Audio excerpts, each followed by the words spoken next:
નમસ્કાર દર્શક મિત્રો, 14મી ગુજરાત વિધાનસભાનું 8મું સત્ર અંદાજપત્ર સત્ર આજથી આરંભાયું છે. વિધાનસભા ગૃહમાં પહેલા દિવસે હાથ ધરાયેલી મહત્વની કામગીરીના સંકલિત અંશો લઈને અમે ઉપસ્થિત થયા છીએ લોકશાહીના ધબકારામાં. તો આવો નિહાળીએ ગુજરાત વિધાનસભાની આજની કાર્યવાહીના સંકલિત અંશો લોકશાહીના ધબકારા.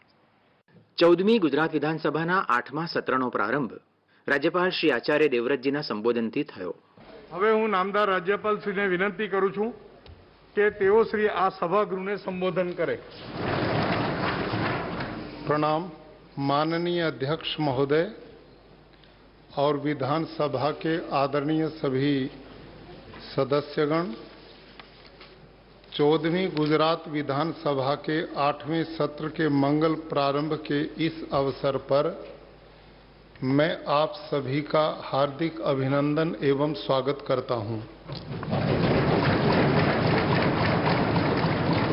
इस सत्र के शुभारंभ पर मैं सर्वप्रथम वंदनीय राष्ट्रपिता महात्मा गांधी जी, अखंड भारत के निर्माता लौह पुरुष सरदार वल्लभ भाई पटेल, मूल सेवक पूज्य रविशंकर महाराज एवं गुजरात के सुपूत और यशस्वी प्रधानमंत्री श्री नरेंद्र भाई मोदी एवं राज्य की प्रगति में जिन जिन लोगों का बहुमूल्य योगदान रहा है, ऐसे सभी महानुभावों का स्मरण कर उन्हें श्रद्धापूर्वक वंदन करता हूं.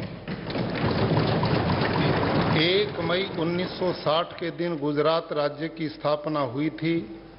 उसे आज 60 वर्ष पूर्ण हो चुके हैं.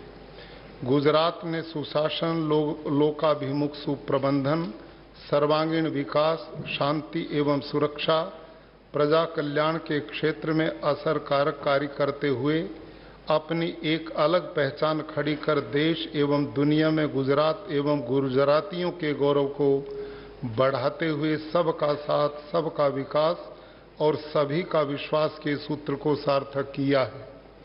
कोरोना की वैश्विक महामारी से गुजरात ने के नागरिकों को जहां तक संभव हो सका उतनी अधिक सुरक्षा प्रदान कर बचाने के लिए प्रधानमंत्री श्री नरेंद्र भाई मोदी ने समग्र देश को जो मार्गदर्शन, प्रेरणा और प्रोत्साहन दिया है, उसका अनुकरण करते हुए मेरी सरकार ने श्रेणीबद्ध त्वरित कदम उठाते हुए राज्य को बचाने के असरदार कार्य किए हैं.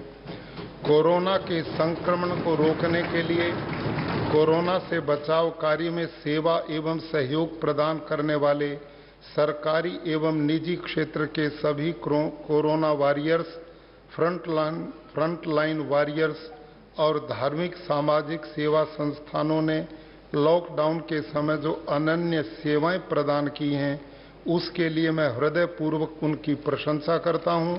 और इलाज के दौरान अथक प्रयत्नों के बावजूद जिन कोरोनाग्रस्त मरीजों का दुखद निधन हुआ है, उन्हें इस सदन के सभी सदस्यों की ओर से भावपूर्ण श्रद्धांजलि अर्पण करता हूं.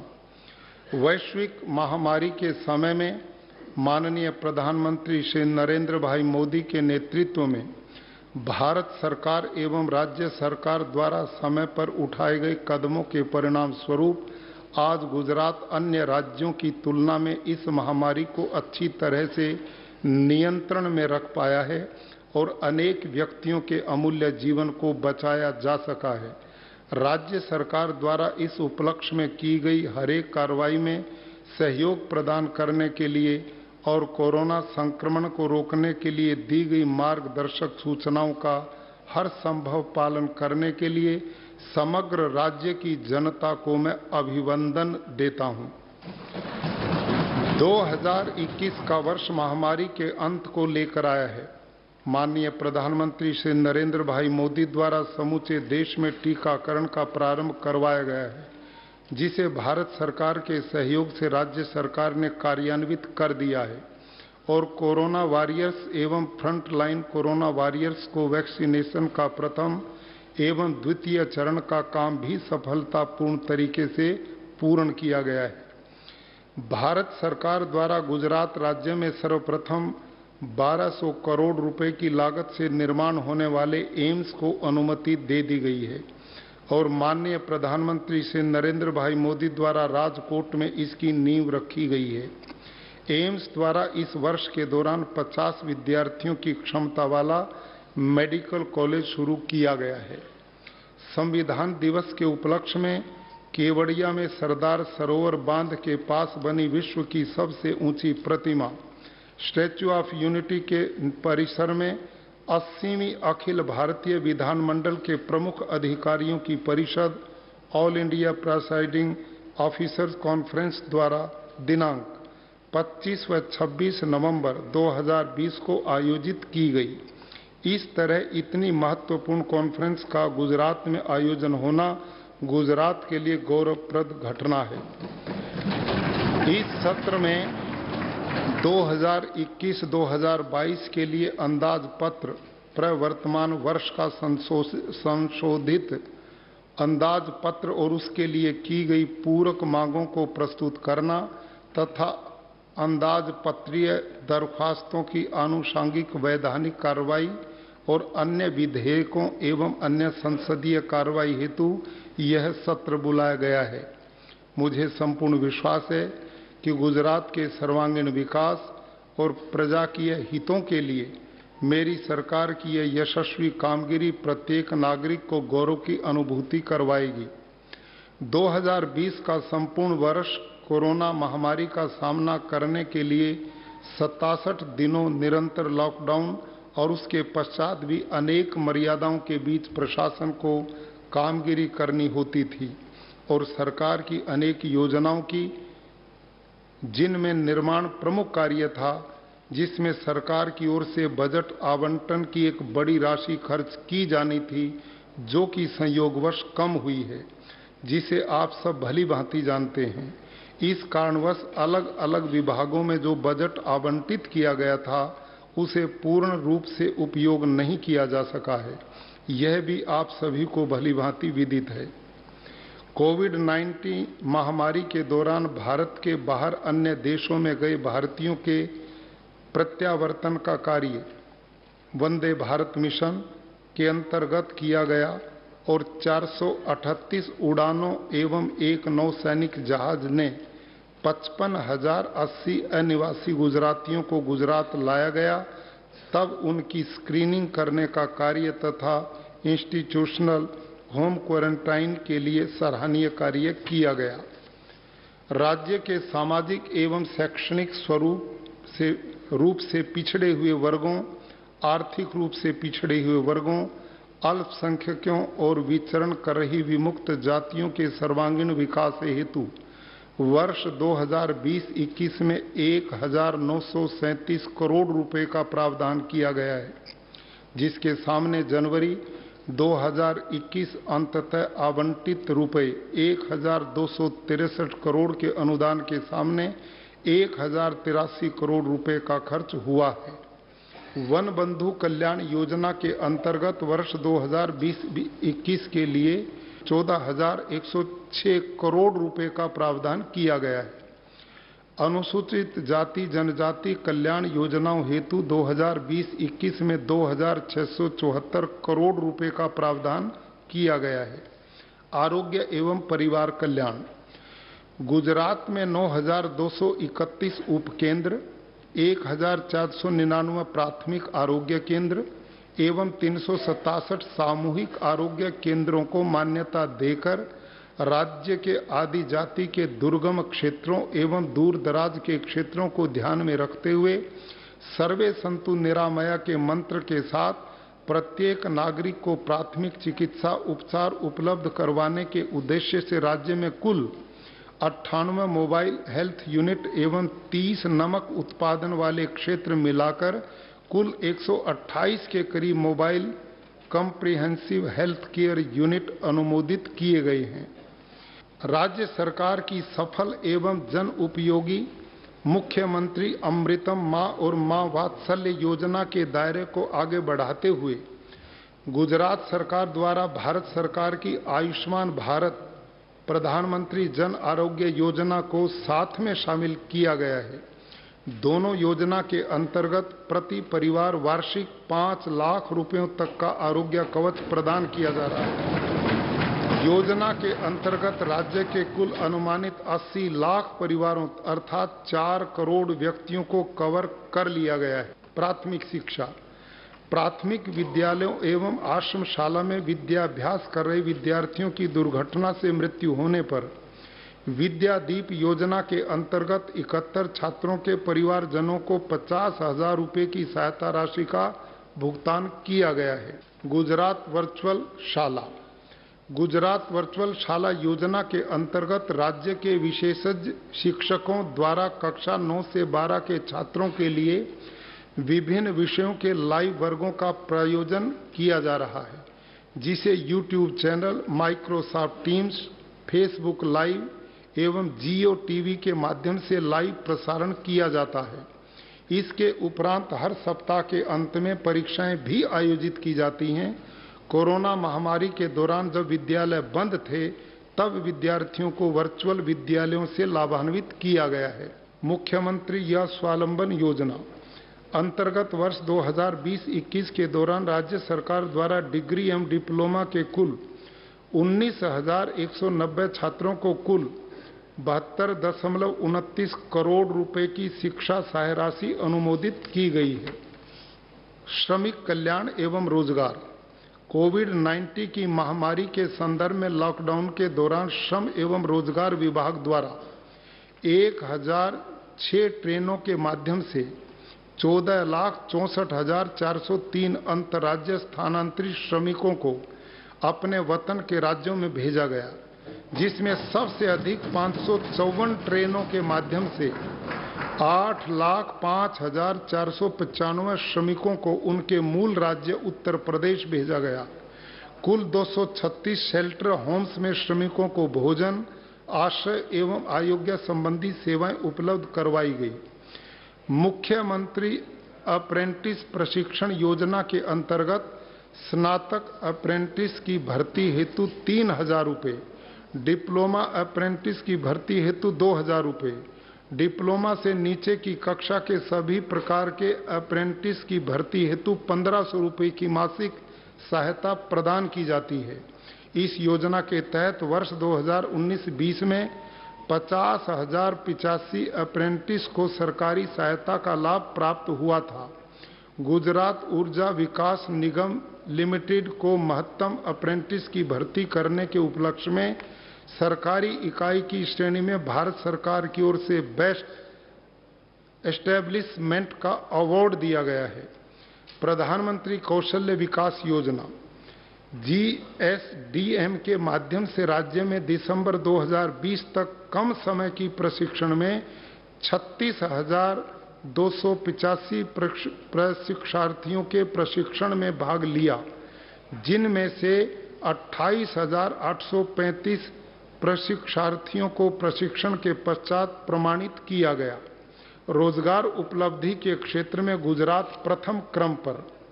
भारत सरकार के श्रम एवं रोजगार मंत्रालय द्वारा प्रसिद्ध रिपोर्ट के अनुसार गुजरात राज्य के रोजगार कार्यालय वर्ष 2002 से लोगों के लिए रोजगार जुटाने में समग्र देश में प्रथम क्रमांक पर है। गुजरात के रोजगार कार्यालय द्वारा पिछले 2 सालों में 5,18,104 युवाओं को रोजगार दिया जा चुका है। महिला एवं बाल कल्याण, पोषण अभियान को सुचारू एवं सरलता पूर्वक चलाने के लिए राज्य की सभी आंगनवाड़ी कार्यकर्ताओं को 45 करोड़ रुपए की लागत से 58,261 मोबाइल फोन दिए गए हैं। ICDS CS डैशबोर्ड पर 53,011 आंगनवाड़ी कार्यकर्ता पंजीकृत हैं। महिला सशक्तिकरण पखवाड़ा प्रतिवर्ष दिनांक 1 अगस्त से दिनांक 14 अगस्त के दौरान पूर्व निर्धारित विषय पर 14 दिनों तक विविध कार्यक्रम किए जाते हैं। कोविड-19 के चलते वर्ष 2020-21 में सेटकॉम के माध्यम से विविध विषयों को लेकर उन पर कार्यक्रमों का आयोजन कर महिला सशक्तिकरण से संबंधित जन जागृति लाने के प्रयास किए गए हैं।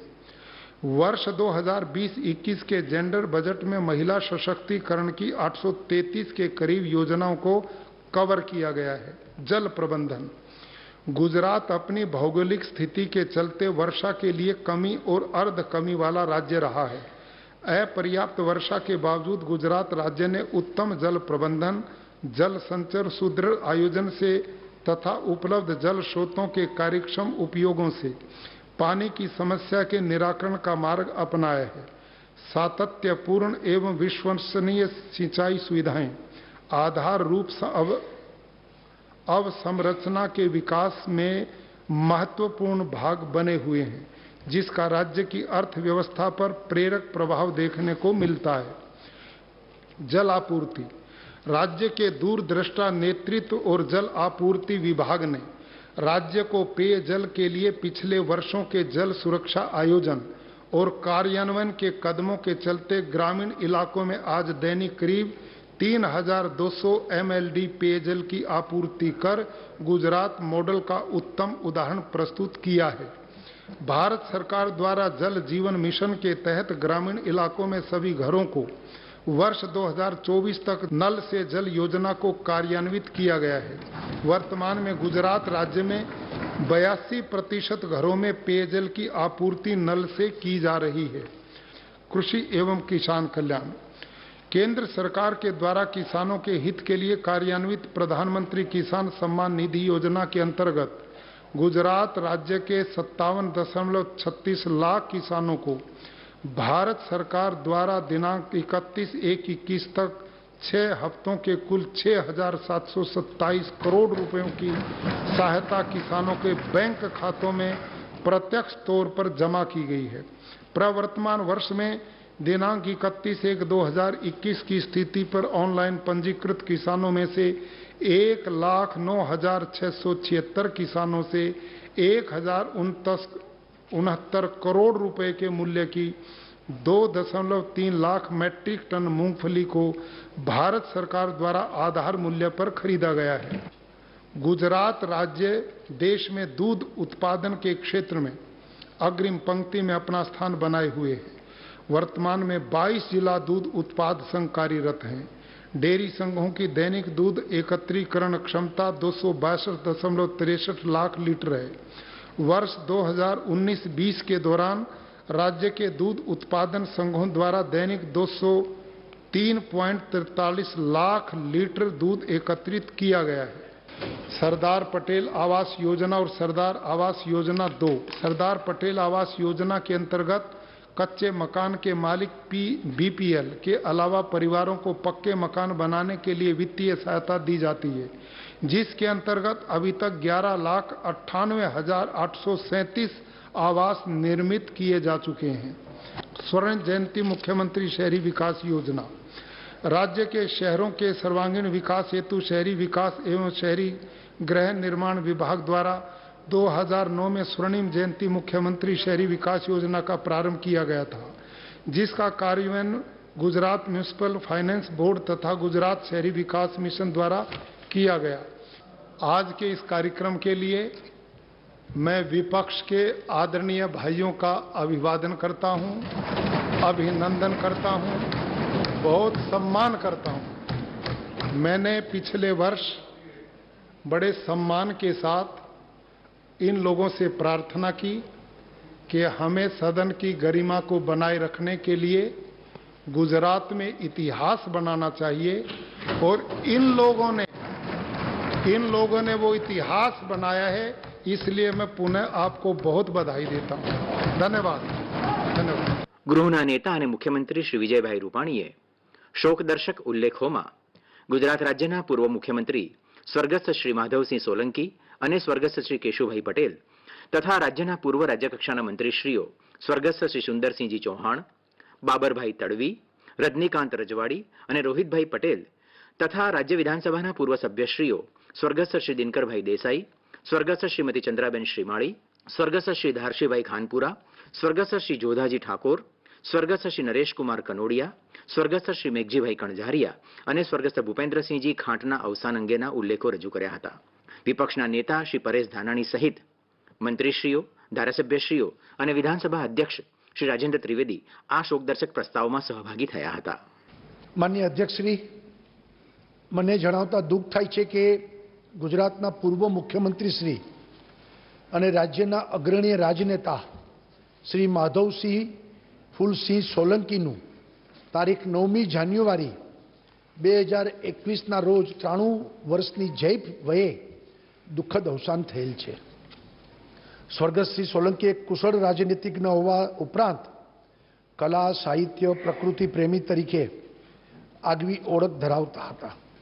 રાજ્યને વિકાસની નવી દિશા આપનાર સ્વર્ગસ્થ શ્રી સોલંકી ઉદ્યોગ, વીજળી, સિંચાઈ, શિક્ષણ, મફત કન્યા કેળવણી, સાહિત્ય પ્રીતિ, વહીવટી કુશળતા, વિકાસલક્ષી અભિગમ માટે હંમેશા યાદ રહેશે. ગુજરાતના પૂર્વ મુખ્યમંત્રી અને લોકનેતા શ્રી કેશુભાઈ સવદાસભાઈ પટેલનું તારીખ 29મી ઓક્ટોબર 2020ના રોજ 92 વર્ષની જૈપ વયે દુઃખદ અવસાન થયેલ છે. તેઓ શ્રીએ 5મી થી 10મી તેમજ 13મી ગુજરાત વિધાનસભામાં કુલ 7 વખત સભ્ય તરીકે ચૂંટાઈ આવી કાલાવડ, ટંકારા, વિસાવદર મત વિસ્તારનું પ્રતિનિધિત્વ કર્યું હતું. ગુજરાતની જીવાદોરી સમાન નર્મદા યોજના વહેલી પૂર્ણ થાય તેના માટે પણ બહુમૂલ્ય પ્રદાન તેમણે કર્યું હતું. તેઓ શ્રીના અવસાનથી ગુજરાતના રાજકીય અને સામાજિક જીવનમાં ન પૂરી શકાય એવી ખોટ પડી છે. રાજ્ય એક સંવેદનશીલ લોકસેવક અને ગ્રામજનોના ઉદ્ધારક, ખેડૂતો અને સામાન્ય માનવી માટે કુશળ નેતૃત્વ અને મુઠ્ઠી ઉચેરા વિચક્ષણ લોકનેતા આજે ગુમાવ્યા છે. માનનીય અધ્યક્ષ શ્રી, માધવસિંહ બાપાની ચીર વિદાયથી આ ગુજરાતના રાજકીય અને સામાજિક જીવનને એક ખૂબ ભારે મોટી ખોટ પડી છે. રાજ્યએ એક કુશળ પ્રશાસક, દીર્ઘદ્રષ્ટા, ગ્રામજનોના ઉદ્ધારક, વંચિતો પીડિતો માટે સંવેદનશીલ નેતૃત્વ અને બહુમુખી પ્રતિભા ધરાવતા મુત્સદી એવા એક વિચક્ષણ રાજપુરુષ ગુમાવ્યા છે. માનનીય અધ્યક્ષ શ્રી, એવા જ એક વિચક્ષણ રાજપુરુષ, એક ખેડૂત પુત્ર, સરદારના વારસ એવા પૂર્વ મુખ્યમંત્રી આદરણીય કેશુબાપાએ વિદાય લીધી. માનનીય અધ્યક્ષ શ્રી, રાજ્યએ એક સંવેદનશીલ લોકસેવક, ગ્રામજનોના ઉદ્ધારક, ખેડૂત અને સામાન્ય માનવી માટે કુશળ નેતૃત્વ અને મુઠ્ઠી ઉચેરા વિચક્ષણ લોકનેતા ગુમાવ્યા છે. માનનીય અધ્યક્ષ શ્રી, પરમ કૃપાળુ પરમેશ્વર અને શાશ્વત શાંતિ અર્પે એવી પ્રાર્થના કરું છું. માનનીય નાયબ મુખ્યમંત્રી શ્રી નીતિનભાઈ. માનનીય અધ્યક્ષ શ્રી, આજે આપણે એવા મહાનુભાવોને શ્રદ્ધાંજલિ આપી રહ્યા છીએ કે જે પૈકીના 2 મહાનુભાવોએ ગુજરાતની વિકાસ યાત્રાને ઘડવામાં ગુજરાતને દેશના અગ્રણી રાજ્ય તરીકે પહોંચાડવામાં ખૂબ મોટો ફાળો આપ્યો છે. એવા બંને પૂર્વ સ્વર્ગસ્થ મુખ્યમંત્રીશ્રીઓ શ્રી માધવસિંહભાઈ અને મુરબ્બી માનનીય શ્રી કેશુભાઈ પટેલ, આ બંનેના નામ ગુજરાતની જનતાના હૃદયમાં સદાય વસેલા છે અને સદાય વસેલા રહેવાના છે. ગૃહના નેતા અને મુખ્યમંત્રી શ્રી વિજયભાઈ રૂપાણીએ રાજ્યમાં છેલ્લા 1 વર્ષમાં કોરોના મહામારીને કારણે મૃત્યુ પામેલા કોરોના વોરિયર્સ અને પ્રજાજનો પ્રત્યે શોકની લાગણી વ્યક્ત કરી દિવંગત આત્માઓની શાંતિની પ્રાર્થના સાથે શ્રદ્ધાસુમન પાઠવતો શોકદર્શક પ્રસ્તાવ રજૂ કર્યો હતો. માનનીય અધ્યક્ષશ્રી, અત્યંત દ્રવિત હૃદયે જણાવવાનું કે છેલ્લા 1 વર્ષમાં શરૂ થયેલ કોરોના વાયરસથી વૈશ્વિક મહામારીનો સમગ્ર દેશ સહિત ગુજરાત પણ ભોગ બન્યું છે. આ વૈશ્વિક મહામારીના કારણે રાજ્યમાં તબીબોના અથાગ પ્રયત્નો છતાં કેટલાક કોરોના વોરિયર્સ સહિત અનેક પ્રજાજનોએ પોતાના જીવ ગુમાવેલ છે. તેમના માટે હું ઊંડા દુઃખની લાગણી વ્યક્ત કરું છું. આવી મુશ્કેલીના સમયે આરોગ્ય તંત્રના સ્ટાફે ખડે પગે રહી સેવા બજાવી છે અને પ્રજાના જાન બચાવવા અથાગ પ્રયત્ન કર્યા છે, જેના પરિણામે આજે કોરોનાની મહામારીમાં આપણે સૌ મહદઅંશે કાબૂમાં લાવી શક્યા છીએ, તેમજ મૃત્યુનું પ્રમાણ પણ ઘટાડી શક્યા છે. કોરોના સંક્રમિત લોકોની સેવામાં કાર્યરત લોકો, કોરોના વોરિયર્સ પોતે પણ આ રોગથી સંક્રમિત થયા છે અને પોતાના જાન ગુમાવ્યા છે. રાજ્ય અને કેન્દ્રની સરકાર આ કોરોના વોરિયર્સ પ્રત્યે સંવેદના દાખવી હંમેશા તેમની પડખે ઊભી રહી છે. કોરોના કાળ દરમિયાન રાજ્યમાં અત્યાર સુધી અંદાજે 2,69,482 લોકો સંક્રમિત થયા છે, જે પૈકી 2,62,815 લોકો રિકવર થયા છે. આજની તારીખે રાજ્યમાં એક્ટિવ કેસોની સંખ્યા 2258 છે. 4409 વ્યક્તિએ પોતાના જીવ ગુમાવ્યા છે, જેમાં કોરોના વોરિયર્સ એવા 51 હેલ્થ વર્કર્સ, 59 જેટલા પોલીસ કર્મચારીઓ, એસઆરપીના જવાનો, હોમગાર્ડ્સ, ગૃહરક્ષક દળના પણ જવાનોનો સમાવેશ છે. આ વાયરસ સામે રક્ષણ આપતી વેક્સિન પણ ઉપલબ્ધ થતાં રાજ્યમાં પ્રજાજનોમાં મહામારીનો ફેલાવો અસરકારક રીતે અટકાવી શકાશે. આ તમામ અવસાન પામેલા કોરોના વોરિયર્સ, પ્રજાજનો, એમના માટે સંવેદનાસભર શ્રદ્ધાંજલિ અર્પણ કરું છું. માનનીય અધ્યક્ષશ્રી, આ વિધાનસભા ગૃહના બધા જ સભ્યોએ સાથે મળી આ વૈશ્વિક મહામારી સામે લડવાનો સંકલ્પ કર્યો, સંયમ રાખવાનો, શિસ્ત રાખવાનો અને એકબીજાને હૂંફ આપી સમગ્ર ગુજરાતને બચાવવાનો સૌએ પ્રયાસ કર્યો. માનનીય અધ્યક્ષશ્રી, બધા જ સન્માનની કોરોના વોરિયર્સ જેણે આપણા સૌના જીવન રક્ષણ કાજે એના જીવનું બલિદાન આપ્યું છે, પરમ કૃપાળુ પરમેશ્વર માનનીય અધ્યક્ષશ્રી એના ચરણોમાં સ્થાન આપે એવી પ્રાર્થના કરું છું. માનનીય અધ્યક્ષશ્રી, આરોગ્ય મંત્રી તરીકે મારે ચોક્કસ કહેવું જોઈએ કે કોરોના સંક્રમણમાં આપણા ગુજરાતમાં અનેક રીતે આપણે બધાએ સમગ્ર ગૃહ અને ગુજરાતની 6 કરોડની 30 લાખની જનતા, અમારો સંપૂર્ણ આરોગ્ય વિભાગ, અમારું સમગ્ર પોલીસ તંત્ર, સમગ્ર વહીવટી તંત્ર, માનનીય મુખ્યમંત્રીશ્રીના નેતૃત્વમાં મળતું અમારું કોર ગ્રુપ, અમે બધાએ સતત પ્રયત્નો ગુજરાતની જનતાને સંક્રમણથી બચાવવા અને કદાચ કોઈને કોરોનાનું સંક્રમણ લાગુ થયું હોય તો એમનું જીવન બચાવવા ઘનિષ્ઠમાં ઘનિષ્ઠ પ્રયત્નો કર્યા છે. છતાં પણ આપણે પૈકી લગભગ જે 4,000 કરતાં વધુ લોકોના દુઃખદ અવસાન થયા છે એ બધાને પણ હું શ્રદ્ધાંજલિ આપું છું. સભાગૃહના નેતાશ્રી અને માનનીય મુખ્યમંત્રીશ્રી એવા આજે આ સભામાં જે શોકદર્શક ઉલ્લેખ લાવ્યા છે, જેને વિરોધ પક્ષના નેતાશ્રીએ અનુમોદન આપ્યું છે અને અન્ય લગભગ 20-21થી વધુ માન્ય સભ્યશ્રીઓએ સ્વર્ગસ્થશ્રીઓના જીવન કવનના સંવેદનસભર કાર્યકાળના ઉલ્લેખો કરી તેઓના વ્યક્તિત્વની ઝલક પ્રસ્તુત કરી છે. તે જોતાં આપણને ખ્યાલ આવે છે કે તેઓ હંમેશા પ્રજાહિતના કાર્યો માટે જાગૃત હતા. માનવ સેવાની આપણને પણ અમૂલ્ય તક મળી છે, ત્યારે સદગત પુણ્યાત્માઓના જીવનમાંથી પ્રેરણા લઈ આપણે પણ પ્રજા કલ્યાણના ઉત્તમ કાર્યો કરી આપણી પવિત્ર ફરજ બજાવીએ. કોરોના વાયરસની વૈશ્વિક મહામારીનો સમગ્ર દેશ સહિત ગુજરાત પણ ભોગ બન્યું. આ મહામારીને કારણે રાજ્યના 4409 વ્યક્તિઓએ પોતાના જીવ ગુમાવ્યા છે, જેમાં 51 જેટલા હેલ્થ વર્કર્સ, 59 જેટલા પોલીસના જવાનો પણ જાન ગુમાવ્યા છે. આ તમામ મૃતાત્માઓને હું સંવેદનાસભર શ્રદ્ધાંજલિ પાઠવું છું. આજની જેમ શોકદર્શક ઉલ્લેખો લંબાણપૂર્વક જે આજે થયા છે, એક સાથે બે પૂર્વ મુખ્યમંત્રીશ્રી એવા લોકનેતા અને કુલ 13 જેટલા મળીને ધારાસભ્યશ્રીઓ અને કોરોના 19ના કારણે 4,409 જેટલા આપણા ગુજરાતીઓ માટે પ્રાર્થના કરવી પડે, આવો શોકદર્શક પ્રસ્તાવ હૃદય કંપી જાય તેવું ફરી કોઈ વાર કોઈ સ્પીકરના ભાગે ન આવે, એના જીવનમાં ન આવે તેવી પણ પ્રભુને પ્રાર્થના કરું છું.